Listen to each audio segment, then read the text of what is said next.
Big boss house లో సోనియా ఉన్నప్పుడు నిఖిల్ తో మాట్లాడడానికి హౌస్ లో ఉన్న అమ్మాయిలు చాలా భయపడేవారు, ఇంక్లూడ్ యష్మితో సహా.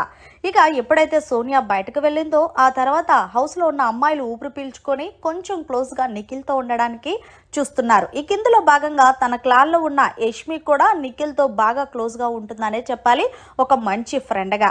ఇక అసలు విషయానికి వచ్చేస్తే నిఖిల్ యష్మి వీళ్ళిద్దరూ మాట్లాడుకుంటున్న సమయంలో యష్మిని అడిగాడు నిఖిల్, నీకు ఇష్టమైన డిష్ ఏంటంటే నాకు ఇష్టమైన డిష్ చిల్లీ చికెన్ అని చెప్పింది. ఇక అయితే నీ కోసం నేను చిల్లీ చికెన్ చేసి పెడతాను దా అంటూ యష్మిని కిచెన్ లోకి తీసుకెళ్లాడు. అయితే పాపం నిఖిల్ యష్మి కోసం చాలా కష్టపడి ఒక స్పెషల్ తనకి ఇష్టమైన డిష్ ని, అది కూడా చిల్లీ చికెన్ ని చేసి తన నోట్లో పెట్టి ఎలా ఉంది టేస్ట్ అంటే చాలా బాగుంది, నిజంగా ఇది ఎక్కడ నేర్చుకున్నావంటే ఇది మా అమ్మ దగ్గర నేర్చుకున్నానని నిఖిల్ చెప్తున్నాడు.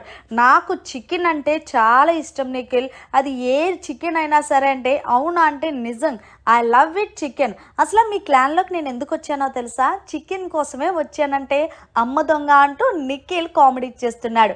ఏదేమన్నా సరే యష్మి నిఖిల్ వీళ్ళిద్దరు ఫ్రెండ్షిప్ కూడా ఇలాగే మంచిగా కంటిన్యూ అవ్వాలి. అలాగే నిఖిల్ మరి స్పెషల్ డిష్ చేసి యష్మికి తినిపించడంపై మీరేమంటారనేది కమెంట్ చేయండి. మరిన్ని లేటెస్ట్ అప్డేట్స్ కోసం చూస్తూనే ఉండండి అవర్ ఛానల్.